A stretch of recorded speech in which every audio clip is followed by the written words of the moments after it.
All right, welcome in, everybody. We are doing the, not team check-in, just the general check-in. I think this just worked out. We got the top 5 seeds here, right? And so we're discussing groups, and then we're going to talk about the update a little bit, and all the fun stuff that everything entails.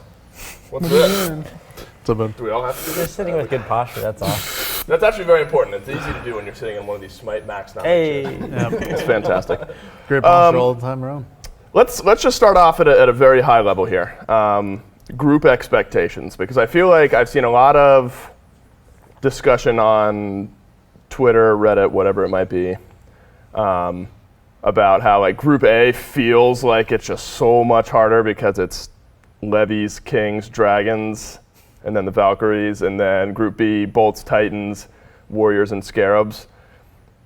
But the top 3 is what you're aiming for there. And so, in whoever wants to jump in, is our expectations that maybe we start with Group A, that's a Levies, Kings, Drags procession to the Phase 3 playoffs? Yeah, probably. I would expect that. Yeah. To be the tougher group? No, like just who's making it? Because the top 3 move on to the Phase 3 playoffs. Yeah. 4th gets dropped out, and people talk about how Group A feels so difficult. Yeah, I think when you take in the context of who makes it out. I think Group A is going to be kind of like maybe fun to watch because there'll be like 3, let's say, big dogs trying to like who just could beat each other. Like it's kind of a 50-50 on paper on the day how well they play, and we'll see how like hard they fight for like their seeding basically. Right. And I don't think none of us I don't think expect to lose to Valkyries. It would be like a huge upset. And basically, I think that's the most important game to win for all of us. As long as we win that, then like we're guaranteed LAN. They would feel comfortable moving tournament. forward. Yeah, and I think real difficult set over there. Yeah, real difficult group. And then you're obviously joking, because Bolts, Titans, Warrior, Scarabs, clearly the favorites in the group, Bolts and Titans. Feels like Warriors, Scarabs would be when we have conversations around this group. Warrior, Scarabs fighting it out for that 3rd spot. Do you feel like those 2 teams are kind of in a wild card spot right now? I mean, do you favor one over the other? Are you more concerned, less concerned about playing one of those 2 teams? I think both Warriors and Scarabs set it up.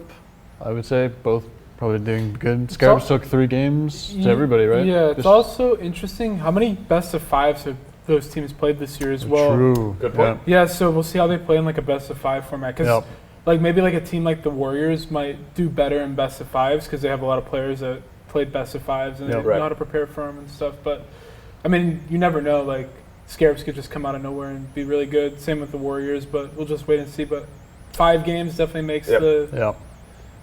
And we'll do a little discussion, best of 5 versus best of 3. I do want to get thoughts on Scarabs because I think that's such an interesting Phase 3 where they win 1 set, but they go to 3 games with effectively everyone. Whether it's player mentality or just opponent mentality, how do you walk away from Phase 3 moving into groups kind of valuing the Scarabs? I don't know, that's a dramatic way of wording it. They're obviously disappointed because those could have been wins. Did the Scarabs surprise you guys in Phase 3?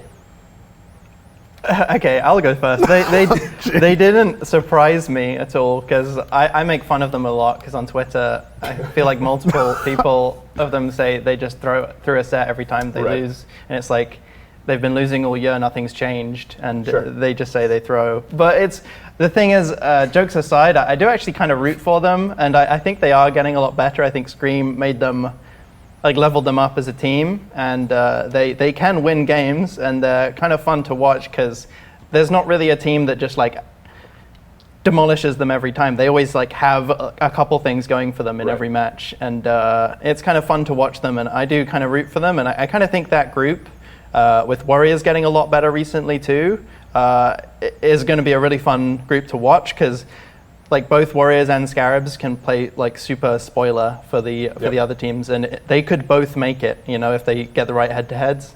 So I think it will be a super fun group to watch.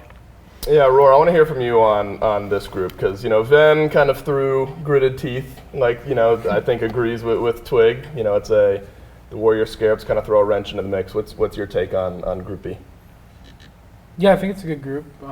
Scarabs and Warriors gotten a lot better, like Twig said. We'll see how it goes with best of 5. I'm personally excited for best of 5. I love best of 5. Yeah, let's jump into that. Best of 5 versus best of 3. It's like my favorite SMITE is best of 5 for sure. What does it change in your mind, going from 3 to 5? Like each set kind of like develops into like its own like kind of solo thing. I feel like best of 3s, like one team 2-0s, like it's just over kind of, and like there's like some adjustments, but I feel like in best of 5s, like you can make a lot more adjustments. A lot of things like just develop within the set. Like one pick between both teams will get valued or something, or this will get banned, or someone will do something, and then the other team's like, okay, we'll do this. Like there's just so many things that can happen in a best of 5, and there's a lot more time for like little things like that to develop. That it just makes it a lot. Yeah, it just makes it a lot of fun to play in, and it's probably a lot of fun to watch as well. Ronngyu, I want to hear from you a little bit on this because the Leviathans, a team who in past years has struggled in these tournament formats, but recently in Season 8 has found more success. Best of 5s become important with tournament play and moving into games later on in the year. Do you feel like your team has an easy time adjusting to the couple additional games? Yeah, I think with Subman, it's been helping a lot, like with picks or mentality, because sometimes I don't know, it comes to playoffs and we're like lose, or like we don't know how to like advance from our level because we're stuck at some point. But then someone gives us the calls or the picks or like some key points that he knows about lane and everything. So he's helping a lot. The only problem that I see here is 11 a.m. That's true. That's true. That's the best part about Group 2, baby! Oh, is that how it's working? All Group A is the early games? Oh, that's brutal. We're like 3 p.m. Oh, man.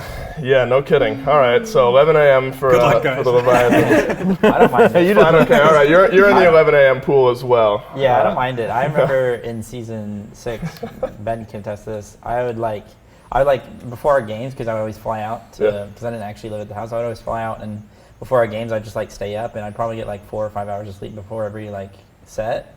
And for some reason I always felt good, like it just felt good. Sure. Just wake up, get some OJ or something, and and just go and play, and I never felt like really that bad about it. So I don't know, I feel like if you're actually getting hyped up for it and you're feeling good, like not having enough sleep really isn't that big of a deal. Right. So at least for me. I imagine, in traditional sports, the night before a big game, it's sometimes hard to get sleep. Yeah, exactly. But you end up waking up the next morning kind of jazzed up anyway. At least if you're going to LAN. If you have to play at home, it's a little bit different because you're feeling roll tired. You leave right next to your bed. It's right there. Yeah, if you have to get up and go somewhere, I don't think it's that bad. Sure. Is there in-set fatigue? I'm curious about this because best of 3s, they can only go so long. At its longest, you get like 3 45-minute games and you're there for a few hours. In a best of 5, those sets feel like they can.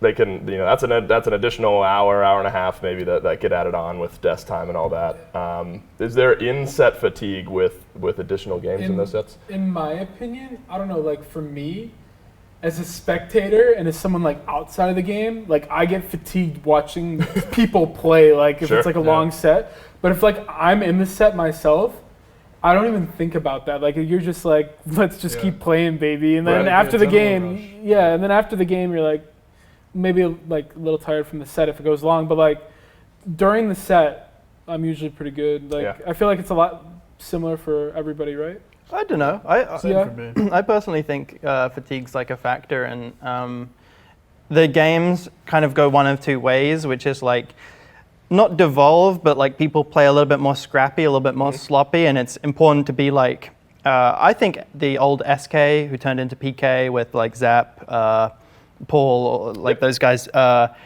were very good at this, and that's why I think they had a lot of success at World Championships, because when the games got kind of scrappy and brawly, they were pretty good at it, because like they'd spent all year having scrappy games. Right. And I think it does, like maybe players don't think about it as much during the game because they're just popped up on adrenaline or whatever, but I think it does play a big part. And the other way that it can go is like, people get scared of losing. Maybe they're a game down, 2 games down. They get scared of losing and they try not to make any mistakes, and they like have, let's say, low kill games or don't play as aggressive. Is that fatigue though?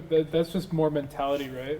Maybe, but I kind of think that, well, the first point was, I agree, but the second was that like, and then I'd say it's up to the people who are more energetic to make the plays in that tournament, whether it's their teammates that are maybe like a little bit more scared of losing, or their opposition being more scared of dying, then they're going to make the plays, you know. And I think you don't really think about it in the set, but I think it does play a lot, and it just depends who's more, let's say, has more stamina during the game. I think as well, along those like kind of same lines, kind of what Aurora was talking about, in like best of fives, you kind of develop like your own meta and like this way of playing, especially like depending on the patches that you're playing on, it changes every time. So like the first tournament, the team that won didn't have a bye. They played through the whole thing, and we played the Titans, and we had a 5-game set. So we kind of got the hang of things, and like by the time we played in the semis and the finals, you know, we kind of knew what we were doing. This last playoffs, the Titans won, and they played through the whole bracket as well. And I actually think that like it's like talking about like there's a bye and everything for the playoffs and everything. I actually think that maybe it's a disadvantage to have a bye in a best of 5, especially when you're not playing through it all year, because you get that first day to kind of get a feel for things, get like maybe even 5 games under your belt, and it kind of just allows you to kind of understand what the meta is going to be like going into this like best of 5 area. So I think it depends on the team, though, in my opinion. Yeah, it definitely does. Because like season 5, we had a bye in the Worlds, like when I was on Splice, and I feel like if we played in that placement tournament, we would have been a lot worse, like the World Championship, like for sure. Yeah. And like dating back to season 3 when I was on Eager with that Eager roster, we had some really, really good strategies going to like super regionals. Like imagine if the format was like how it was in like season 5 or like the recent years, if you just get a bye in the Worlds. If we were able to hold those strategies and play them at Worlds, I feel like we would have just done extremely well for ourselves. But like going into a tournament like that, you're gonna whip something out that you use, everybody's going to see what you're doing, and then people can take from it. So that's a good point. And like the other thing is too, the outside teams. Like for instance, like I wasn't playing much Fenrir back in season 5, and Fenrir was like a pretty big pick. Like a lot of people played it in that placement tournament, and I got that from the placement tournament. I started playing it because I have played Fenrir in the past and stuff. But so I feel like to like find spot, I think. For certain teams like that PKSK team, I think for them it was really good, and the point that Twig made about them like just being really good at like being scrappy and just being able to brawl and take really good fights, I think it benefited them like extremely well. But I think it's just team to team, like it just depends, at least in my opinion. I am curious. Did somebody have another thought before I cut you off there? No. I am curious. You know, maybe it's along the same line. God willing, none of you guys go down 0-2 in your sets. What reverse sweep? It doesn't happen often, but in a best of 5 set, I always say, and this is just how I would react if I were in that position, I always say you just take it one game at a time. Is that the mentality? If you're in that type of scenario, you're down 0-2, best of 5 set, is the best mentality in your mind to have just, we got to win this game, and then we win the next game, and then we win the next game? I mean, I imagine it's hard not to think, all right, we got to win 3 straight. If you can think like that, then yeah, but I feel like no. It's just so hard to, so many people just can't get into that mindset, like when they're down 0-2 in the moment. It's definitely tough. I remember like in soccer, I used to play soccer, like no matter what, if you were like maybe up 2 points, maybe you're down 2 points, you'd always like, you know, when you'd reset the ball at the midfield and like start, you'd just say 0-0, like everybody would say to each other like 0-0, because everybody's like saying like, you know, it doesn't matter what the score is, just play it exactly the same like as you usually would, unless of course you like really need to like score them. But yeah, it's like, you know, you just kind of have that mentality of like, you know, it's 0-0. Let's just treat it like we would no matter what. Keep also the same depends mentality. like how you lost the past game. Like if you're getting a stomp, it's like a lot harder. But if the games are close, it's like okay, we can win this. We just need to fix like that, and then you can just work with that. The other thing is too, like once you're down 0-2 and you're the team that's down 0-2 and you get a game, you're like, the other team starts feeling pressure, and then that's when that's when you get them on the ropes. You could take them to the second game, and you're like, okay, we're game 5 now. Anybody can win. It's like a coin flip once you get to game 5, but you just got to get that momentum back somehow for yourself. Yeah, is that momentum is a big buzzword we use, and Myth is going to come in here. Twig, I think, is who you're giving it to. Fino's getting a replacement mic here from Myth, so you can speak into that whenever you're ready. Okay. Momentum, I feel like, is a big buzzword, especially in these best of 5 sets. Is that a real thing? Is momentum a real thing? It's an intangible, hard to nail down thing. How would you guys describe momentum in a longer set? I think if you're like stomping in a set, like you're just like up 2-0 and the game's over like 20 minutes, I think like you just like feel like you're the better team, and as long as you keep playing the same way, you'll just like run it over. But it can also be like on the reverse side of things, where if you're up 2-0 and you really do have the momentum, and then you just start losing, and then you lose, and then you can't like you can't like recover relax. from it. Relaxing. That's what I used to say to all my. I'm like, don't relax. That's what I always said. Don't relax. We still got to win one more game. Like, as soon as you relax, you're done. Yeah, sure. You'll start getting like blown out and like making mistakes, and people capitalize on that. And it is harder to recover, I think, when you had the momentum and you lose it, than if you don't have the momentum and you're getting it from like winning games. Anyone else thoughts on momentum before we move on? Well, I'd just say that when you're down on momentum, it can help. Like, we were 2-0 down against Titans, I remember, and it like felt like amazing to win that game 3 and just be like, we can beat these guys. Like, I almost want to say the opposite of what Aror's saying, which is like, relax, like not like let's just play like we've got nothing to lose. Think clearly during the game, and like we've just proven that we can beat them. Like, they just beat dragons, like nothing. Like, we don't need to panic. Like, even if we lose this set, it's not the end of the world. But let's just focus up. Play. We lost game 4, but like it helped. It helped so much to just win a bunch of team fights, win some objective fights, and win the game. And I feel like the only way we were going to win that set ever was because we got like our momentum back. Relax, though, I think we're using it in 2 different ways. Probably. Yeah, because I think like relax, like what you're saying, I think is good to tell your team like if you're losing. But I mean like more for like your brain and like how you're playing, like like game wise. Like, don't relax like on like mechanic like stuff. Like, don't do stuff lazily. I guess maybe relax isn't the best word that I use, but like just play sharp. Like, continue to play sharp. Like, don't get sloppy. Basically, is what I mean by don't take relax. a deep breath. Stay focused. But don't let the emotions get the best of you, I suppose. I'm excited. Best of 5s are always fun to watch. Outside of best of 5s, those sorts of things, half of you guys won't be playing the other half of you guys for a little while. Do scrims at all outside of the in-studio matches for groups and those sorts of things? Do scrims get affected at all by being separated from half the teams in the league for a couple of weeks? Do you play teams that you might otherwise not because you're playing them the next week? Well, I got a question for everybody at the table. Especially for these 2 guys, majority, like when you were picking the groups, did you guys think about how it was going to affect scrims at all, or no? I'm just curious. No? Because like if you think about it, like Group A will get the better scrims. Well, for us, Group A would get the better scrim. If we were in Group A instead of Group B, we get the better scrims for the last week going into playoffs. And then since we're in Group B now, we have better scrims during the group stage. But when it comes to playoffs, we have less options against like the upper teams, I guess. If you know what I'm saying. Yeah. I see what you're saying. So did you guys think about that at all when you were looking at the groups, or no? I'm just curious. No, I'm pretty sure it just kind of came down to like how it was. Like there's like top teams, you just kind of had to like shift it. And if you it was like guaranteed pretty much that Valks got Group A, and then we just had the other people. If I was choosing, I would have chosen the teams that were most likely to cancel. Fine out. We're guilty for that. We're guilty for that too. Like chest height, maybe. There you go. Poof out the chest a little bit. All right. What was our consensus on that? I mean, will you? Naturally, you don't have to give away too much, but like, do you actively avoid playing teams that you're going up against in the next few weeks? Like, will you Group A guys only scrim Group B guys and vice versa? I don't know if anybody from our group is scrimming Valks because they're from EU, so it's kind of hard to That's a good point. scrim. But We personally don't do it. I don't know if you guys do it, but Yeah, we haven't this year. I heard did they start scrimming NA teams more often or something? I think for a few weeks maybe. I don't think anymore. I think we scrimmed Ballads one time, but it was like 1 hour and it was done. Fair enough. I assume that means Valk's probably scrimming against some of the EU SEC teams we have, and Oh yeah.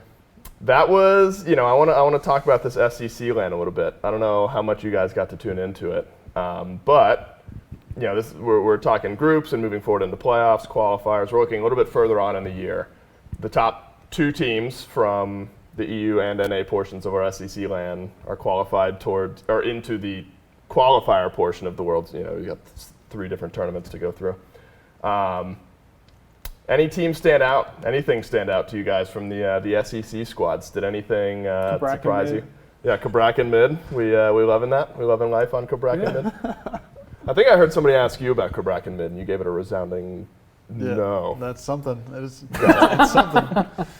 I have a couple things. I think for the NA side at least, it was a little bit rough because I think 3 of the teams had to play with a sub, and I think that kind of, no matter even if the sub is a good player, I think Sybil did really well, and he was actually carrying some games. It just changes the team dynamics so much that it's hard to really judge how the team play is and what their style is and all that based on kind of having to change a lot.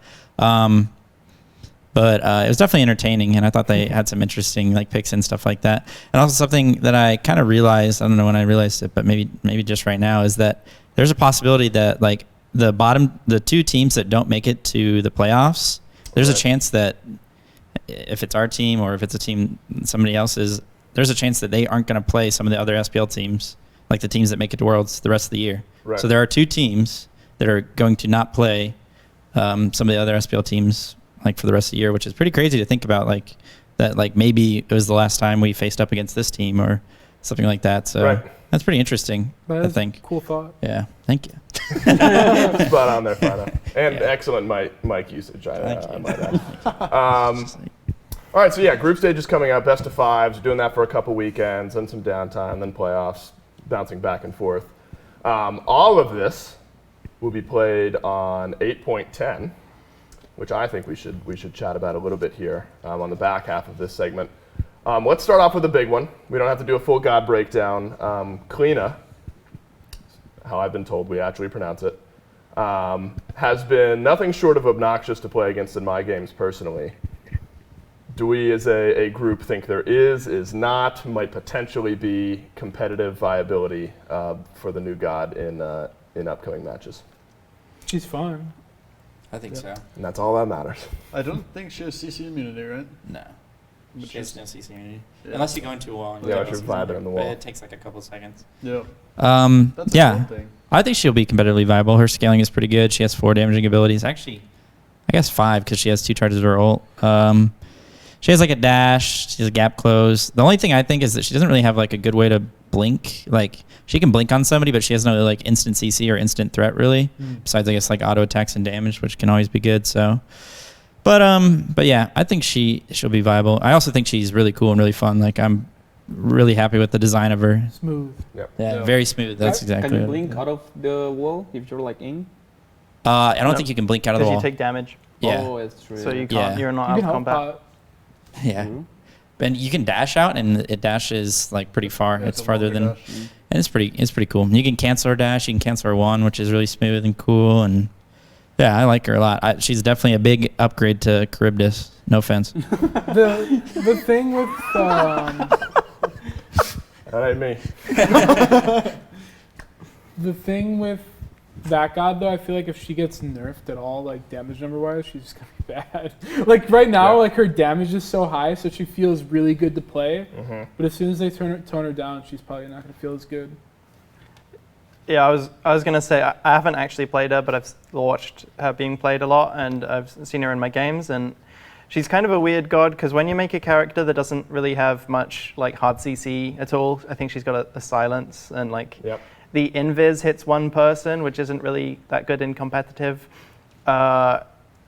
She's not like Circuit, right? You make a god like Circuit, they're going to be competitively viable forever. You can nerf them to the ground and they'll still be viable because she just has so much mobility and CC.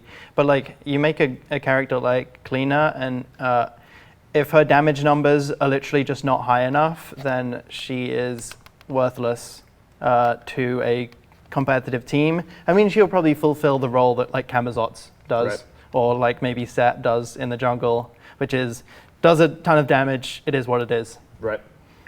So maybe. I mean, the upside is you can always just throw a CC on one of her abilities if you really wanted to. I feel like that's hard to do. Smile. I mean, you could. They could throw a stun on the ult. I don't know, that'd be good. No, please.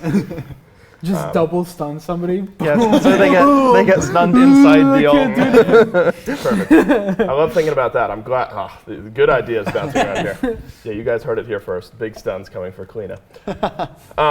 She is spooky. I mean, she sits in walls, which is scary. She screams. What's that? She screams. That's right. Yeah, she does scream. She screams. She yells at you. I've already seen clips of like somebody backing beneath their tier 2 and Kleena's just chilling there on the wall and screams at them when they die, and there's just nothing you can do about it. So the actual art and like the sound design is also cool. Yeah. I wasn't just talking about the kit. Like it's just like a cool character to have in Smite. I agreed. think. I think done well, to say the least. Other spooky things. Maybe this isn't so spooky.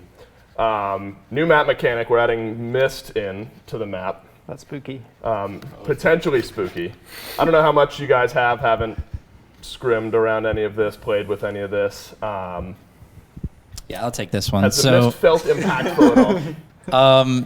So just to kind of give a brief history of the map changes, like there were the vines that were added, right? Mm-hmm. And that really changed the meta because it kind of made like Cuckoo, Zhong, Jorm, kind of made them the top picks because they were able to really fast clear it. Well, Cuckoo built his rage on it, so that was what was good about that. Fenrir. Yep, yeah, Fenrir built his stacks, Fenrir. and Fafnir in his ult. So what you do is you'd walk up to the vine and ult and breathe on it. Yep. Just to kind of take That's them interesting. out. Yeah. So that kind of developed the meta in its own right. Now with the Invis, this is also something that's happening. Breaking news. Invis characters are horrible now, right? Because now everybody has an Invis. So what's the point of playing Loki or Morgan when you can just walk into the mist and kind of do what they already do? So it is kind of... But better. Yeah, exactly, but better. So it's sort of taking over the meta, if you will. Got it. I will. Yeah. Are you happy with mist swap? I'm very happy. I'm not now shackled by the chains of Loki. Now I can play anything and be invisible, like friend Fineokay was saying. So yeah, I'm glad to be free. Good. How about you other roles? We've heard solo lane opinions, jungle opinions, mid support. I don't have to play Morgan anymore, so I can literally just play something else and be invisible. Same for you. For the mist, like in all seriousness, I feel like there's gonna be some pretty funny plays that come out of it. I feel like they won't happen very often, but when they do, it's gonna be pretty funny, and everybody's be like, "Oh my god, that's so stupid!" And just that's what I think. I'm excited for that. Yeah. I get to yell about it. Ronngyu, the last one. Any outside thoughts on Mist or retweeting the table here? Yeah, it's like a circuit 3, but with a guardian now, so it's gonna be interesting. Yeah. I'm gonna be protecting my sentry there, and whoever comes, I'm gonna see him. That's right. Not so smart. Yeah, warding. Watch out. You guys need to be up on those ward charts in the Mist. That's for sure. Snow map. That doesn't really change much, but I think it's dope. So cool. We're gonna be playing on the snow map. All right, let's get in. Talk a little itemize, a little starter, a little god changes, stuff like that. I had an interesting conversation with the Warriors about this. Elixir of defense, up in mitigation a little bit, 5 to 10%. They thought it was a nice change, but at that point in the game, who knows if we're buying that anyway. Does this change anything for you tanky boys out there? Elixir of defense late game, we liking the Let me just be Zapman for tanks are OP. Yeah. Why'd they So buff broken. that, dude? Yeah. I think it actually does. I think people late game right now, you can actually get pretty tanky, and I think with that change, Stone of Foul now being in the game, the sigil upgrade, which most people I think are underrating a little bit. Yep, Most people are going infused because obviously the damage is pretty insane, but the 12% damage mitigation on the other one, if you combine that with, like I was just talking about, some of those other items, you can get pretty dang tanky with a lot of mitigation. And You also mitigation, could be invisible too. like that's true. That's exactly. And they can't see you. Exactly. So, Unbelievable. and mitigation is like probably the only tanky stat left in Smite where you actually can like you notice it like pretty much right away. Yeah. So yeah, I'd say that I think if people mess around with builds, you might be able to get Like pretty Osiris tanky. Spear Bro Sigil Yeah. with 3K pot. Yeah, and I did a okay, just a little YouTube plug here. I did an Osiris What's your build. YouTube? Oh, if you just type in Fineokay, it'll probably show up. Got it. Might pop in there. Yeah. I did an Osiris build with the upgraded sigil, Spirit Robe. I think I went Oni Hunters, even though that's a bad item. We're just doing it for the mitigations or whatever. Horrific Phantom and a 3K pot, and I like dove, and at one point I was literally taking 0 damage from everybody hitting me. You are healing somehow. Yeah, basically. yeah. So, and you can immune a chalk, or you can immune a Thanatos Execute with Chokehold if you have enough mitigation. So, Chalk. yeah, because it gets 70% as well. Was But that- anyway, the was that point is, your facts video? yeah, it was. That's It was. Yeah. The point is, I actually think like you add those numbers up, that you can get pretty tanky right now Yeah. in Smite. So. Is Warding Sigil the solo starter from what you've been experiencing? No, I or- don't think so. No. It doesn't have any sustain on, which is bad. It also still gets out traded by Warrior's Axe because Warrior's Axe is true damage and true healing. And yeah, and obviously I think it's still a lot worse than Centering Axe late game. So The Right. funniest thing about warding sigil, Twig was talking about this like a little while ago, is that soul laners don't like to ward, and they get the item called warding sigil. Right. You don't need to with the mist, right? You got to put down some wards. Mist is all over the place. You never know where anyone is. All right, support boys. War banner upgraded. Removed the power. Physical and magical added prots. 40 of both. Does this item suddenly become? It's the most fun item in the game. Is I'll it? say that much. All right. Yeah, maybe Sylvanas with flag could be good. You know, you don't have the purple, the flag. You can maybe sneak a attack speed item there, and you'll be fragging. Also, I didn't know that when you're Fafnir, and you're in Dragon mode, your breath affects your attack speed. I think. yeah, it does. Yeah. So Warfrog can be good with him. Yeah. That's like Mifflin telling me, I didn't realize this, that Ganesh ult is the highest damaging ability in the game if you build full damage. If you sit in it the whole time. And you sit in it the whole time. Yeah, there's a lot of asterisks on it, but Miff, he'll die on that hill. Highest damaging ability in the game. Twig, you get to chime in on Bumbas and Mannequins. Let's go. I guess anyone can chime in on Bumbas that's been building it, because it feels like, I guess Hunters have it as well as Jungle. I would say lots of people were hoping for some jungle tweaks. Bumbas and Mannequins were the overwhelming popular starters. That'll be changed going into group stages. Are you still buying both of those items regardless of some downshifts? Yes, on the Bumbas dagger, I don't think you can miss out on the upgrades. Both of them are great. Bumbas Spirit, I think, is a little better, or at least everyone can get it and make it good. I feel like missing out on those upgrades is kind of crazy. So 3 power, I mean, it's a good nerf because it's just the overwhelmingly good item, like correct starter. It also costs 600, which is cheaper than the others, so you can finish off your first mace item faster than the others. Mannequins did not need no one buys mannequins anymore unless I guess you're Erlang only, and if you do, you're paying 150 extra gold for worse clear, worse sustain, like less horrible upgrade compared to Bumba's dagger. So I kind of think that nerf was a little, let's say, 4 months late when that was the meta. Sure.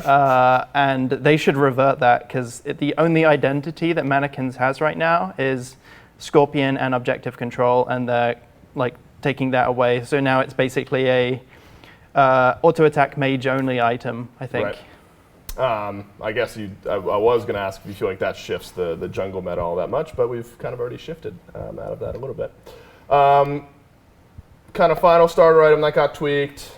Sad, no Hunter boys here for us. Leather cowl. Everyone who has to deal with the leather cowl can maybe chime in on this. That was random, in my opinion, a little bit. Yeah. It was like out of left field. Like I wasn't expecting Kyle to get nerfed because a lot of hunters were building Bumbas more than Yeah, that's Kyle. true. So it was at the starter itself, 3% less lifesteal, decreased MP5, and then upgrade Hunter's Cowl, decreased attack speed by 5%. Also, the aura decreased by 5%. From whatever you guys have been playing, whether it's as hunters yourselves or in scrims, anything like that, does Cowl still feel pretty popular amongst hunters? I think it good to play against. I think if you're playing ADC, you'll still probably build it, which is kind of how it works a lot of the time. But I think part of the reason it works like that is because Cowl, maybe the nerf was a few months late because I don't really think ADCs necessarily needed that nerf. But if you look at Cowl and look at everything that gives you, it basically gives you like 7 different stats. So there's a lot on there. It is a pretty good starter item, and it's every stat in the game, right? yeah, it's got basically everything, I guess. Everything you'd want on an ADC besides attack speed and pen, I think. It gives attack speed. Oh, wait, no, not attack speed. It's It's literally no pen. pen. It's something else. Maybe we right? throw some pen on there, just Prots. I don't Defense, know. yeah. sprinkle So it in. yeah, I Does it think give health? Bring back old Soul Eater. 50 health? Yeah, it gives you lifesteal. I don't know if it gives you health. Maybe So I think- you get like increased gold per minute or something like that.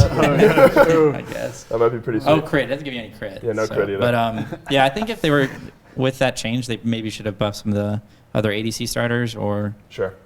change them up a little bit just to make it, because it is pretty much. It's basically like if you're playing an ADC like an actual hunter, you're probably building that almost always, unless you're playing somebody that can go like Tainted Steel or Boombas. So, yeah.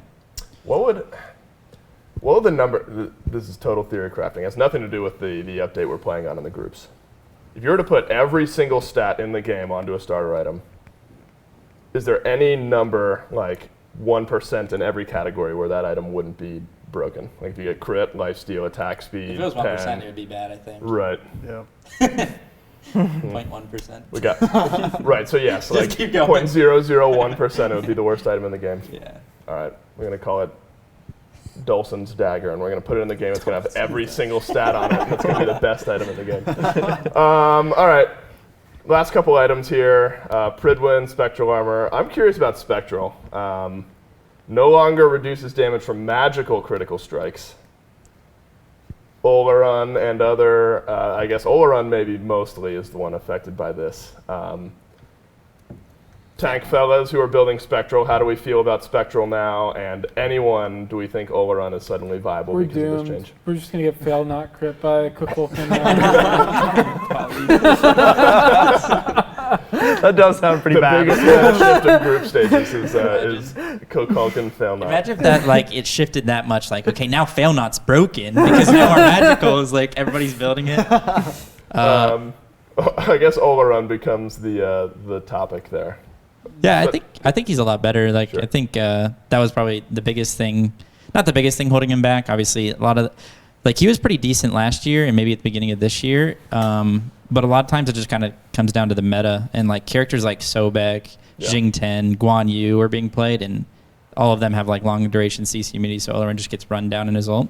So if characters like Set, who has no CC immunity, or other characters like this that are going to be diving, are going to go into an Oleron and he's going to have the ult and this, the Right. 3, then I think that kind of makes him a lot more viable. Not just the actual items and stuff, but the meta itself is kind of what dictates it, I think. But as far as Spectral goes, I mean, Spectral is just such a lame item for both people, I think, because it's just such a big power spike. Yeah. Like, you go from getting crit for a ton to just literally getting like crit for like 100 or whatever. And so it feels bad for the ADC, and it kind of feels bad for the solo laner because we want to build more fun items. And it's kind of, I think they should take the same approach as they did with Percent Pen and kind of split it up and like Sure. put it on different items. So you don't just go, boom, now you have your item. You kind of have to like build it over like the course of your entire build. So It feels like it's like Wind Demon is like the go button for Spectral, right? That's all, it feels like from what I've gathered, that's all you kind of need to see, and then you're like, all right, it's worth it to get Spectral at that Yeah. point. So maybe we'll see. I want to hear from King Oleron himself, though. What's that? I want to hear from the King Oleron himself. Yeah, tell us, King. I think that it was, I don't know if it was unnecessary, but like they've been buffing Olerons like a couple times this year already, and I kind of think he was already good the whole year, and people just chose not to play him because they're like, oh, Spectral just owns him too hard. Like, how about your ADC doesn't build crit, and you just have an Oleron like mid, let's say. Sure. I think people just chose not to play him, and now like I feel like this is just going to change people's mindset more than anything, and they're like, now Olaron's good, when Right. he was kind of always good. So you've always been an Olaron. Yeah, I mean, Pridwin, final item we're going to talk about here before we say yay or nay on the god changes, and then we'll round things out here. Only scales based on item protections, no base protections. In the flavor text on the update, aimed at just kind of shifting in the jungle conversation, I think. And really anyone maybe who builds Pridwin normally. What do we think of the item? Do we think it's still going to be popular going into group stages? Does it change the meta in your mind at all? I think it got kind of hard buffed. Sure. I think it does way more now with a full prop build in support and Right, solo. the scaling on the shield and all that goes up. And that's the subtext. I think it was kind of an already great item. It's the most bought item in all of SPL. Yeah. I watched that. The trivia? Did you get Which it you can right? watch on. On the VOD. But like, Watch it back if you didn't see it. The trivia also said that I built Wingblade 6. I don't know. That wasn't true. it's also I think Mifflin was wrong about that. It had to have been Divine. I don't know if he was right that it was selling the starter. There's no item. way. I think There's it no was, way I think it was the I last, never sold my right, starter. I think it was the last I was item getting slot. clowned on right there. I'm literally selling my starter and buying Wingblade. Like, no what shot. the? I was also like, what an unremarkable question. Like, what did this player build in his 6th slot? And it's like, Winged Blade. Yay! Like, Wing blade buffs coming in hot just because of that. so, They're adding every stat in the game to it. like, if it was like Staff of Mirrodin, I'd be like, okay, that's pretty That'd cool. be pretty sweet. Or like Rod or something. But it's Right. like, no, Winged Wing Blade. blade. It did kind of flatten out there at the Yeah. end. Sorry, Twig. What were your final thoughts on Pridwin? I was just saying that I think it takes away diversity. If anything, they're trying to make it so that junglers can't use it, but right now you are forced to build like 3 to 4 maces, Heartseeker, Serrated, every single game in jungle, and like no one was playing Circuit jungle and going Pridwin anymore. No one was going Gilgamesh with Pridwin, which yet again I think it's 4 months late. Like Sure. do that when Mannequins players are just going Mannequins jungle, building like Pridwin and another tank item, and it's the overwhelming meta that you have to do. Like now it's not going to do anything. Nothing's going to change. Junglers are going to keep building Mace every game and no Pridwin. So it's kind of a weird late change. Right. I think it's just how they schedule their releases for patches. Like, they probably wanted to change it, but then they don't put it in bonus balance. But so then it shifts over to the next patch. But then the next patch is so far away from when people originally wanted the change.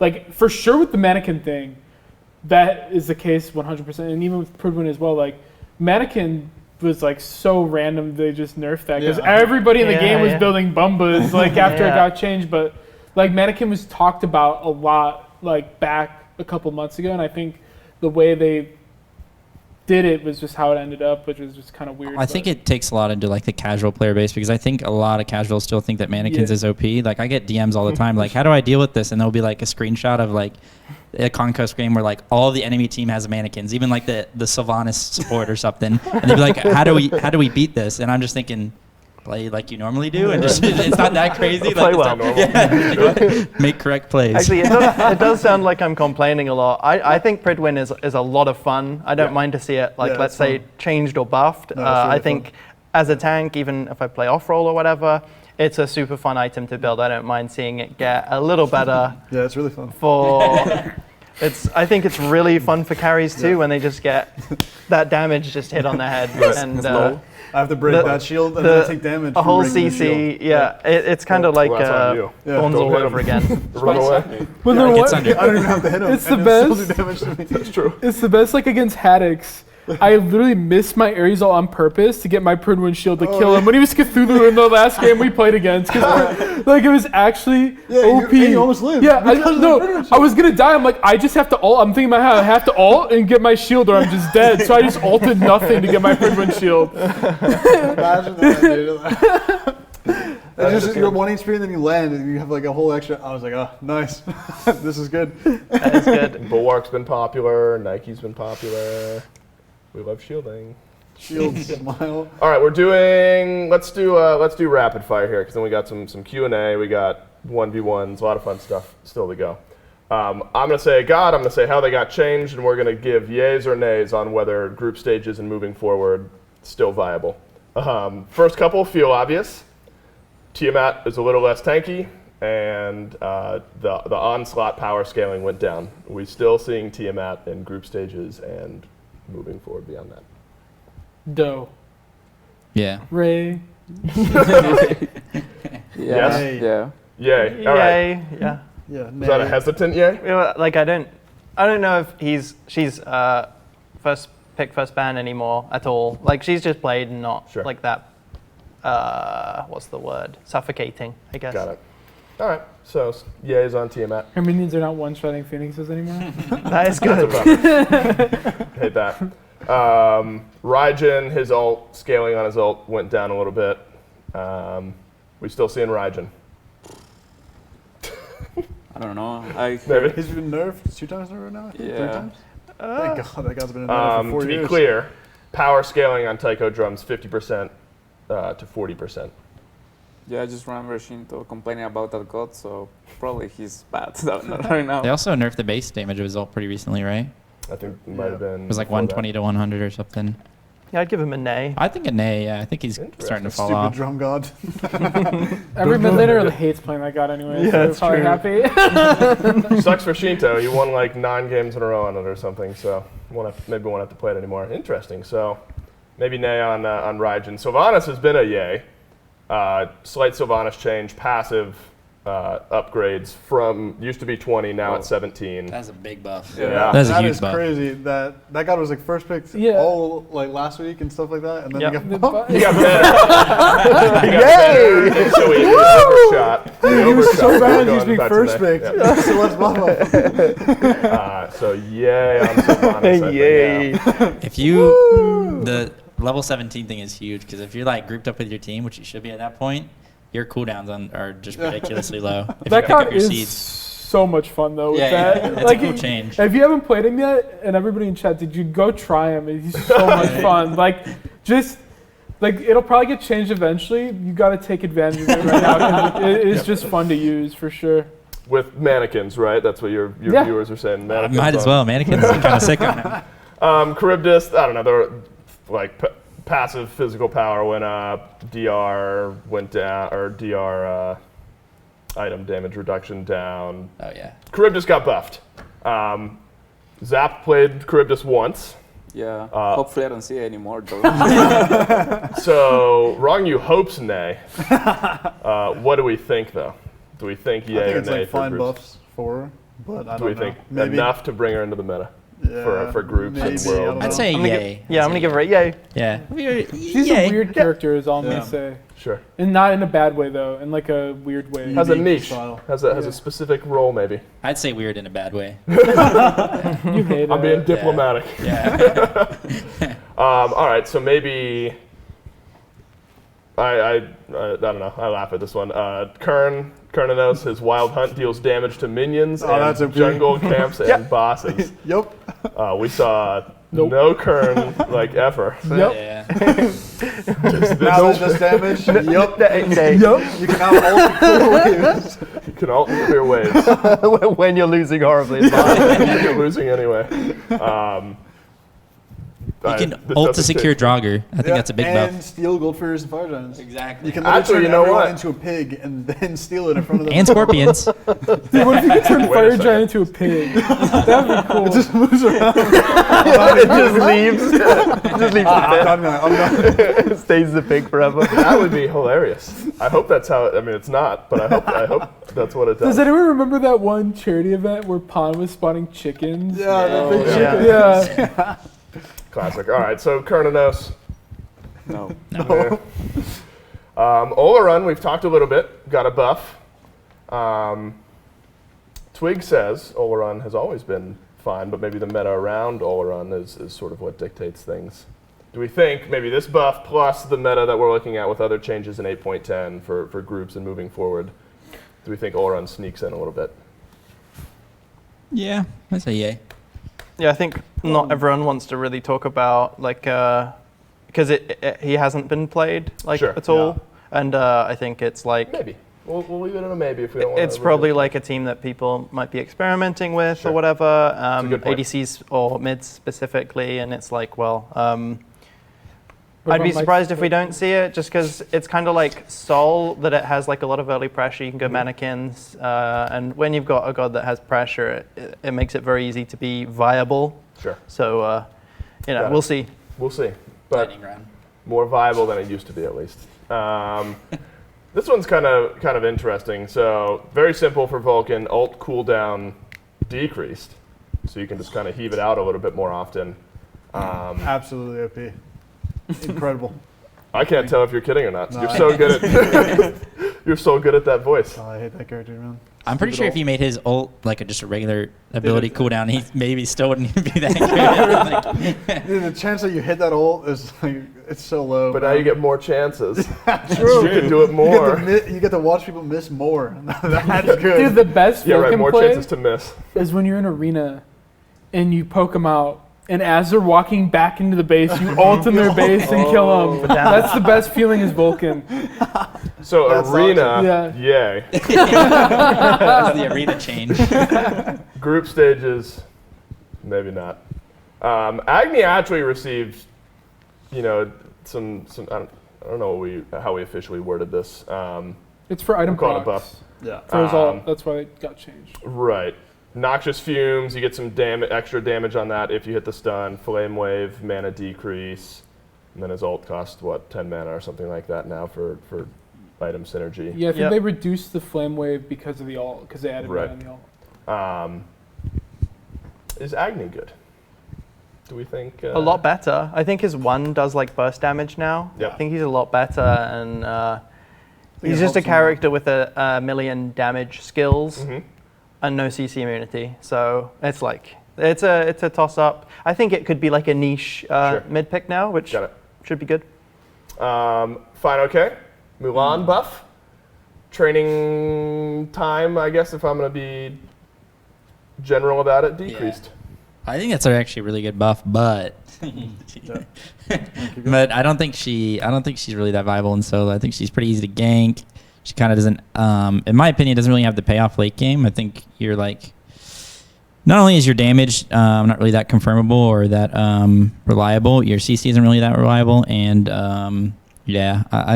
I just think she gets out traded still by a lot of like these Guardians and other characters that get played in solo as well. So, And I love Mulan. so but hopefully- jungle maybe. I think you could play her jungle or maybe support. I actually think she's pretty decent as a support. I Mid? said this. Let's just round it out. Mid? Yeah? Mulan mid? I said this months ago, but the problem with her is her 1. It's probably top 3 worst abilities in the game. You master it, and it gets worse as an ability because you can't cancel it, so you can't beads or Aegis or anything. You get stuck in all of You- your animations. It's really you bad. want it to be not leveled up. So that it's a Right. good ability, because it does like 90 damage a tick. It's so worthless. You're locked for 3 seconds in your 1 animation. Yeah. It's so miserable. They need to like change that for her to be viable as a damage god. That's The for Queen sure. can cancel her abilities. Did you know that? Yes, she can. That's probably sweet. I also hate that you get stuck in your 3. It's not like a Nazosh Ash, where I think it's actually easier to hit. Nazosh Ash, that is. But I just think that, I don't know. It feels really hard to hit. It's not, and it's just not. Yeah. I mean, I miss every Mulan Okay. stun I throw out there anyway, so. It's true. There's something hard to about hit. Mulan that's just fun, though. I don't know. She is fun. I agree. Yeah. She's fun. She's fun to play. But She's just not that maybe good easy to capitalize on, but fun to play.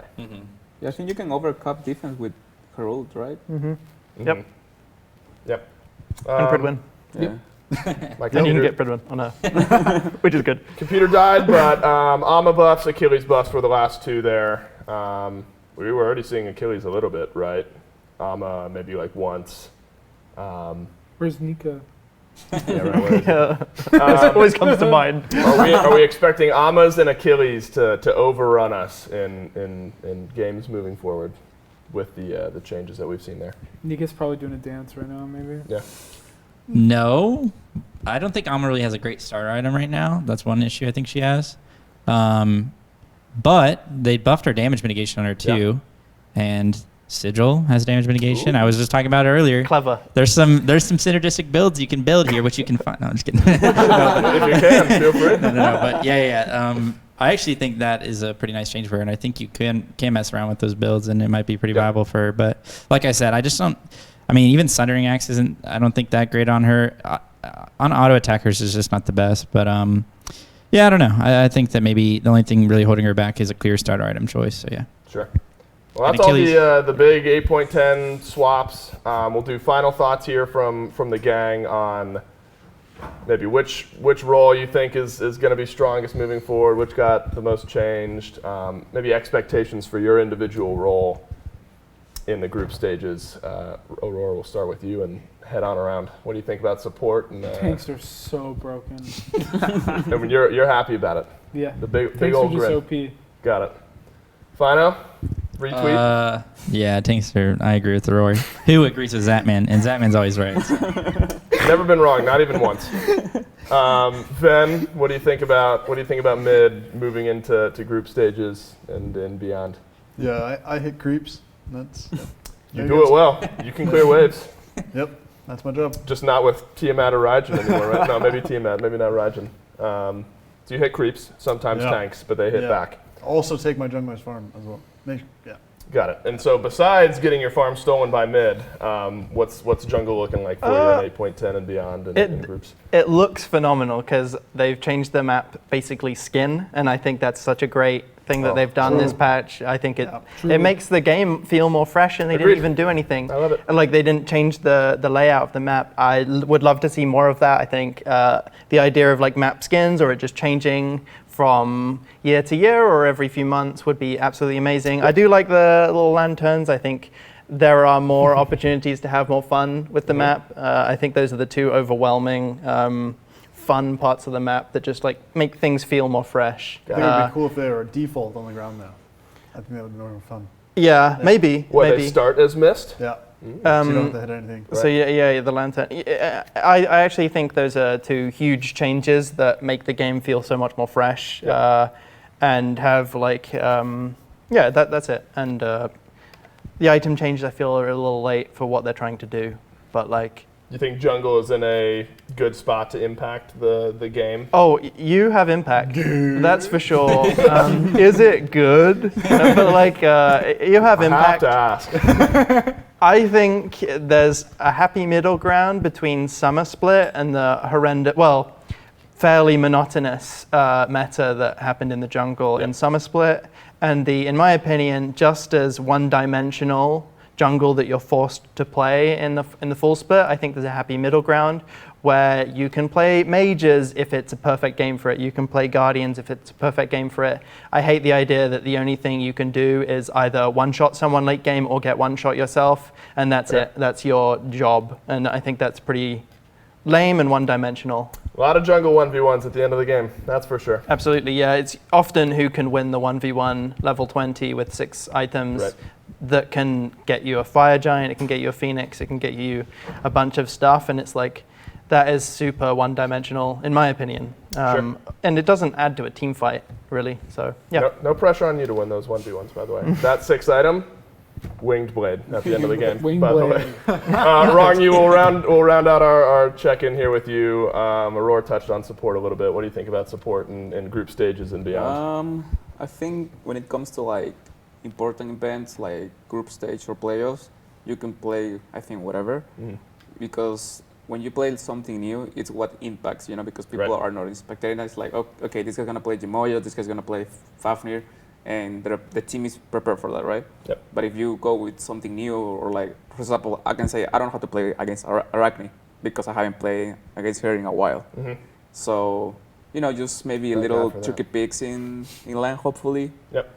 See some variety, and yeah, I like the snow in the map, so I'm happy. Love the snow map, one of my favorite changes. That was the, group stage check-in with all the boys here. Appreciate everyone for tuning in, listening along with us. Make sure to check out Fineokay's YouTube, everyone's streams, all their Twitters, those sorts of things. We'll see you guys next time. Everyone who's still around on the stream, make sure to remain around. We've got the Twitter Q&A coming up next. We'll see you in a sec.